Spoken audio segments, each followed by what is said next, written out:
Ce programme est financé par les amis et partenaires du ministère de Joyce Meyer. Dieu a dit, je vous ai nommé, je vous ai placé, je vous ai planté, afin que vous alliez et portiez du fruit.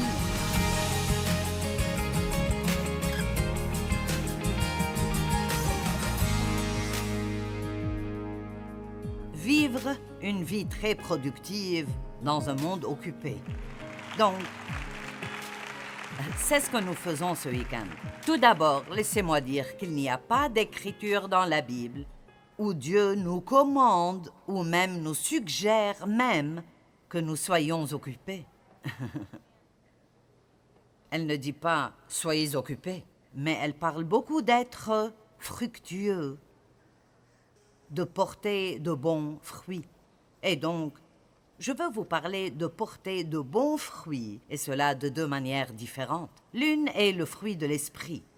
L'amour, la joie, la paix, la patience, la bonté, la bienveillance, toutes ces belles choses permettent aux gens de savoir que nous sommes réels, que nous avons plus qu'un autocollant sur la voiture. Nous avons un peu de fruits dans nos vies. Et la deuxième chose, c'est tellement important, est de porter du fruit, de sortir dans votre coin du monde et d'être vraiment bon avec les gens, d'aider les gens, d'aider les personnes qui ne le méritent pas, d'aider les personnes dans le besoin, d'aider les pauvres, de s'impliquer pour améliorer la vie de quelqu'un d'autre plutôt que de passer tout votre temps à essayer de vous rendre heureux. Le moi est toujours le plus gros problème que nous ayons. J'ai récemment lu un livre à ce sujet et je vais le relire. J'en ai besoin. Nous pouvons être tellement absorbés par nous-mêmes que nous commençons à penser que même Dieu vit pour nous et pour nous rendre heureux et nous donner ce que nous voulons. Alors que c'est vraiment le contraire. Bien que Dieu veuille nous bénir et nous donner des choses, nous sommes là pour le servir. Je pense que nous l'oublions parfois. Nous sommes ici tous les jours pour servir Dieu. Chaque jour, nous devrions dire, lorsque nous prions, « Mon Dieu, y a-t-il quelque chose que tu veux faire à travers moi aujourd'hui? Montre-moi quelqu'un que je peux aider. J'ai un plan pour la journée, mais si tu as besoin de m'interrompre, tu peux sûrement m'interrompre. » Dieu interrompt rarement les gens à un temps qui leur convient. Si vous regardez certaines des histoires bibliques que nous avons lues, c'est assez étonnant que presque tous ceux que Dieu a appelés à faire quelque chose de grand étaient occupés à faire autre chose quand Dieu les a appelés. Abraham, nommé alors Abraham, était tout à fait à l'aise dans la vie qu'il vivait. Il avait une femme, il vivait dans sa tente, et Dieu a dit « Fais tes valises et je te montrerai où quand tu commenceras ton chemin. » Combien aimeriez-vous cela? Quitte ta famille et tout ce que tu as et fais tes bagages, et je te montrerai où quand tu bougeras. Noé, je n'imagine pas qu'il s'attendait à ce qu'on lui dise de construire une arche pour se préparer pour un grand déluge. Pierre et Jacques, ils pêchaient. Jésus a dit « Suivez-moi ». Ils se sont éloignés de tout et l'ont suivi. Je pense que beaucoup d'entre nous portent un petit signe invisible sur notre corps qui dit « ne pas déranger ». Ce sont les signes que vous accrochez à la porte de votre chambre d'hôtel lorsque vous ne voulez pas que la femme de ménage vous réveille. Ce n'est pas ce que nous devons dire à Dieu. J'ai mon plan. Ne me dérange pas. Nous sommes là pour lui. Il n'est pas seulement là pour nous. Allez.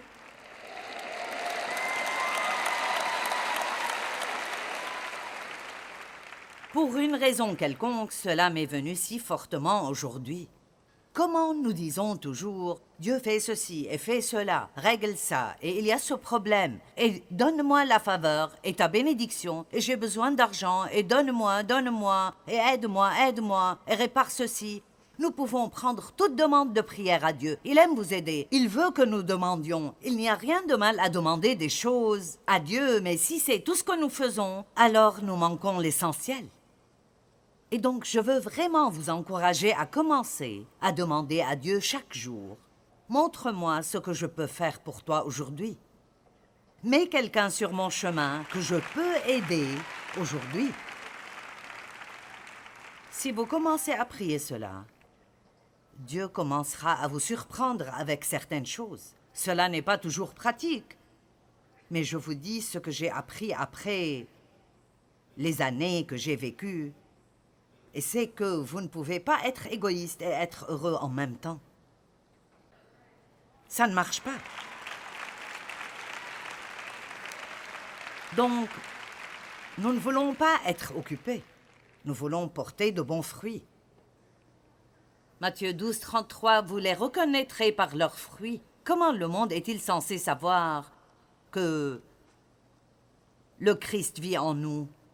Juste parce que nous avons un autocollant sur notre voiture ou parce qu'il nous voit sortir de notre allée tous les dimanches matins et rester absent pendant 1 heure ou 2, ou que nous portons une croix autour de notre cou, vous savez. Comment vont-ils savoir? C'est par nos fruits. Pour vous dire la vérité, si nous agissions mieux, nous n'aurions même pas à prêcher autant. Les gens pourraient voir Jésus. Nous entendons parler de témoigner à propos de Christ, et je crois en cela, mais je pense souvent que vous devez montrer aux gens quelque chose avant qu'ils n'écoutent tout ce que vous avez à dire.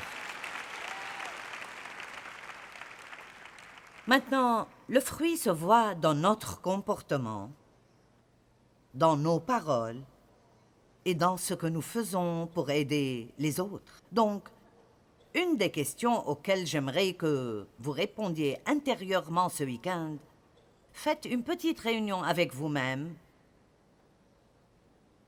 après la réunion et demandez-vous avec toute honnêteté, qui est-ce que j'aide vraiment dans ma vie? Dans la vie de qui est-ce que je fais une différence? Et oui, vous élevez peut-être des enfants et vous aidez donc à les faire grandir, et c'est important. Nous devons savoir que nous aidons les autres. Qui est-ce que j'aide? Que fais-je pour améliorer la vie de quelqu'un d'autre? Chaque fois que vous aiderez les gens, ça vous coûtera quelque chose. Ça vous coûtera du temps, de l'argent et des efforts. En fait, nous ne faisons pas plus pour les gens parce que nous ne voulons pas donner nos affaires. Nous voulons les garder. Et certains sont plus égoïstes avec leur temps qu'avec leur argent. Matthieu 21, 18 à 19, j'aime ces écritures. Je ne voudrais pas me lancer dans une bataille doctrinale sur ce que je retire de cela.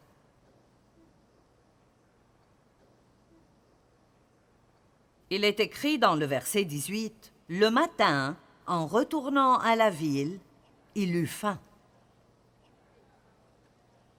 Eh bien, il y a beaucoup de gens dans le monde qui ont faim, et je ne parle pas de nourriture physique.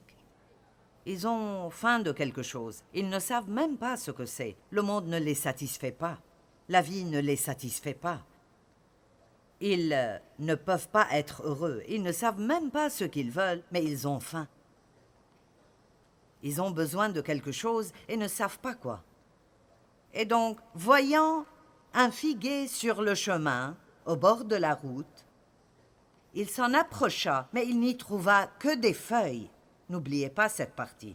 Il n'y trouva que des feuilles, et il lui dit que jamais fruit ne naisse de toi. Et à l'instant, le figuier sécha. Maintenant, je lisais cela, et je me sentais vraiment désolée pour le figuier.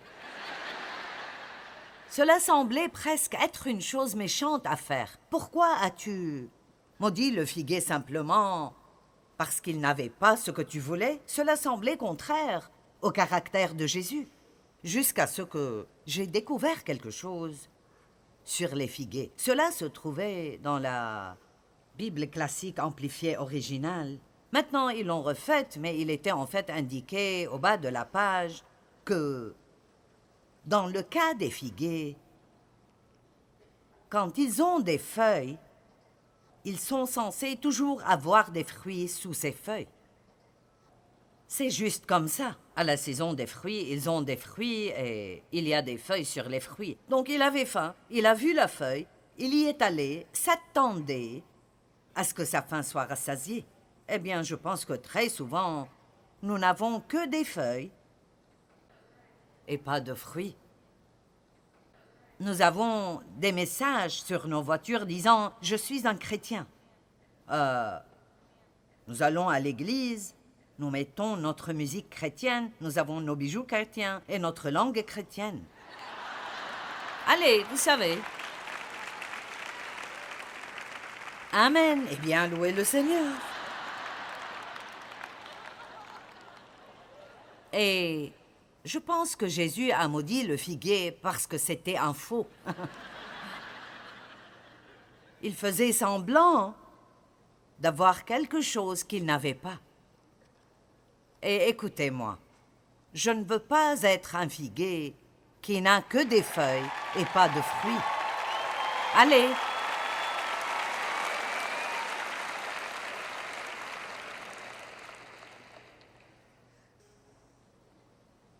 Dieu a dit à Adam, « Soyez féconds et multipliez-vous. » Dieu a dit à Noé, « Soyez féconds et multipliez-vous. » Dans Jean 15, Jésus a dit, « Mon Père sera glorifié aux yeux de tous. Si vous produisez beaucoup de fruits, vous prouverez ainsi que vous êtes vraiment mes disciples. » Donc, nous ne prouvons rien par ce que nous disons. C'est le fruit de notre vie qui prouve qui nous sommes vraiment. Et l'une des choses qui est supposée se produire lorsque nous mûrissons spirituellement, tout comme les bébés passent de l'enfance à l'âge adulte, nous grandissons spirituellement. Et cela prend du temps, prend des efforts, prend du travail, prend des études. Ça requiert des choses comme ce que vous faites ce soir. Prendre le temps d'entendre quelqu'un enseigner la parole, adorer avec un groupe de personnes. C'est beaucoup mieux que certaines des choses que vous faisiez auparavant et je peux vous garantir que demain matin, vous vous sentirez mieux que lorsque vous faisiez ces autres choses. Amen. Je dis toujours aux gens, si vous venez vous asseoir dans une pièce remplie de croyants et vous ne tirez aucun avantage de quoi que ce soit, vous êtes juste là, quelque chose de positif vous arrivera quand même, juste en étant dans cette atmosphère et autour d'autres croyants. Vous savez ce que c'est quand vous arrivez quelque part où l'atmosphère est mauvaise? Je veux dire, elle est pleine de conflits et de tout ce qui est négatif et... Eh bien, nous avons vraiment une bonne ambiance ici. Il y a quelqu'un de chaque côté de vous, devant vous et derrière vous qui est loin. Amen. Ils ont le Dieu vivant dans eux. C'est un bon endroit où être. Et donc, l'une des choses dont nous avons besoin à mesure que nous grandissons est la stabilité. Nous devons grandir au point de pouvoir nous comporter de la même manière, peu importe ce qui se passe dans nos vies. Donc, ce sera un objectif pour moi d'être la même, la chrétienne du quartier, quand j'ai des difficultés, quand je ne me sens pas bien, quand je perds mon travail, quand je suis malade. Vous savez, ce n'est pas bien de rentrer grincheux à la maison. Qu'est-ce qui ne va pas? J'étais occupée toute la journée et il y avait des embouteillages. Et j'ai mal à la tête. Ouais. Eh bien, puis-je vous dire que tout le monde a quelque chose? Tout le monde a quelque chose. Et les chrétiens peuvent parfois être les personnes les plus méchantes que vous ayez jamais vues de toute votre vie. Et c'est horrible. Rien n'est pire qu'un chrétien méchant. Amen. Et donc, ce fruit que nous sommes supposés avoir dans notre vie est la patience. Je ne suis pas encore entièrement mature car je travaille encore sur ceci. La joie, la paix, l'amour envers les autres, le pardon, être prompt à pardonner, du bon fruit. Et plus vous avez de ce bon fruit qui sort de vous, plus vous êtes heureux.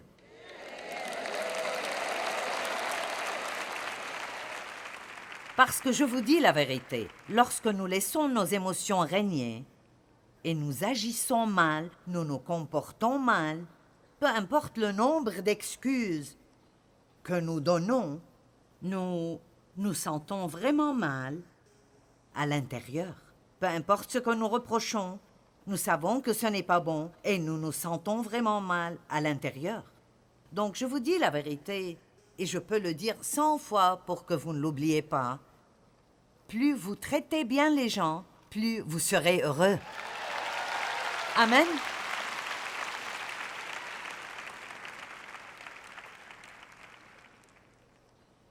Jean 15, 16.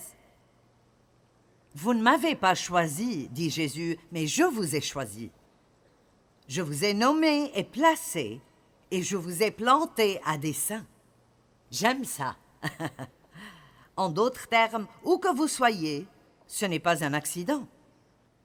Dieu a dit, je vous ai mis quelque part, et je l'ai fait exprès, et je vous ai planté pour que vous alliez et portiez du fruit. Allez, vous dites, je n'aime pas où je suis. Eh bien, vous n'avez pas à aimer où vous êtes. Vous êtes là pour porter des fruits pour Dieu. Si vous faites ce pourquoi il vous a mis là-bas, alors peut-être que vous serez promu. Si vous continuez à vous plaindre de où vous êtes, ça pourra empirer. Amen. Je dis toujours, se plaindre pour rester, louer pour s'élever, et...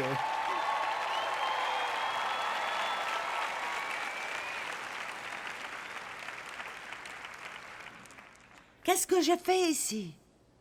Si nous allons croire les Écritures, Dieu a dit « Je vous ai nommé, je vous ai placé, je vous ai planté, afin que vous alliez et portiez du fruit, afin que votre Père au ciel soit honoré et glorifié. » Et nous avons dit que c'est la raison pour laquelle nous sommes ici.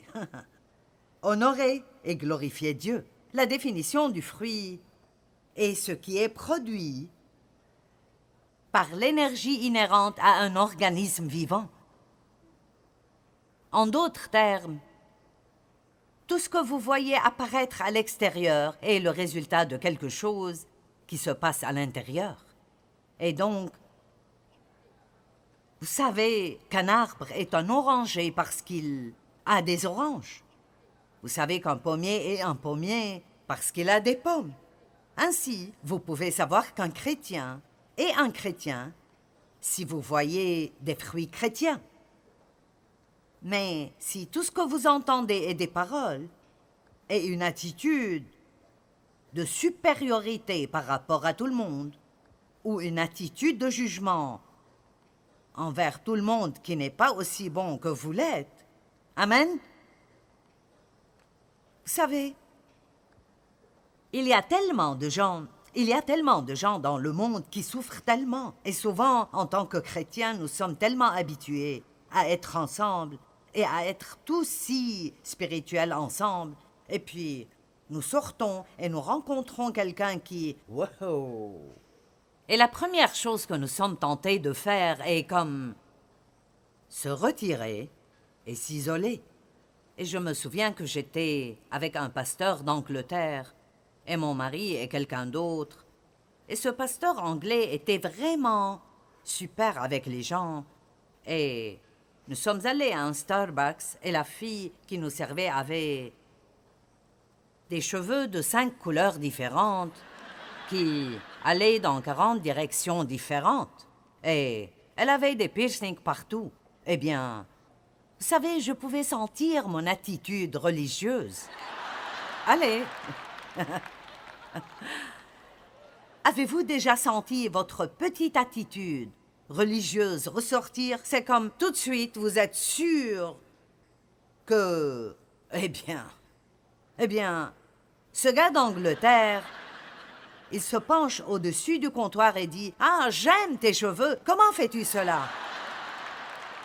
Et il a commencé cette conversation avec elle et il... Vous savez, il jouissait de la conversation et nous devons nous débarrasser de cette façade religieuse.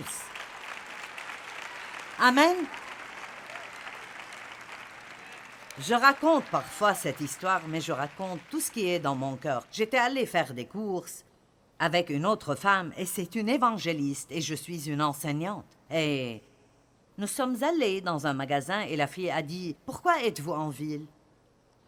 Et nous avons dit « Nous sommes chrétiennes. » Et elle a dit « Oh, je suis spirituelle. » Et je me dis toujours un peu...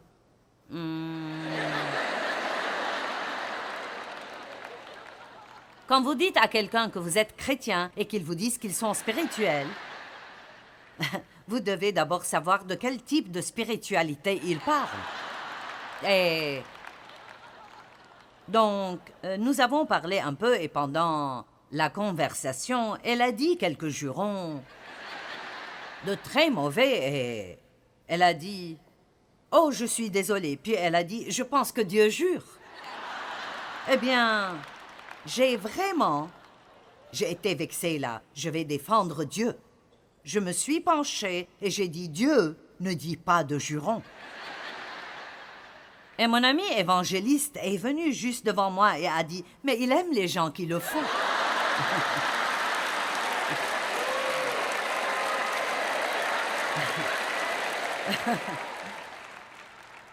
Voici ce que j'essayais de faire et beaucoup de personnes religieuses le font. Nous n'avions pas encore attrapé le poisson et j'essayais de le nettoyer. Vous comprenez cela? Donc, vous pouvez avoir une attitude vis-à-vis des personnes au travail et juger les mauvaises choses qu'ils font autant que vous voulez, mais ce serait bien mieux de faire ce que Jésus fait et de rencontrer les gens là où ils sont. Allez maintenant. Il rencontre les gens là où ils sont et en les aimant, il les aide à aller là où ils doivent être.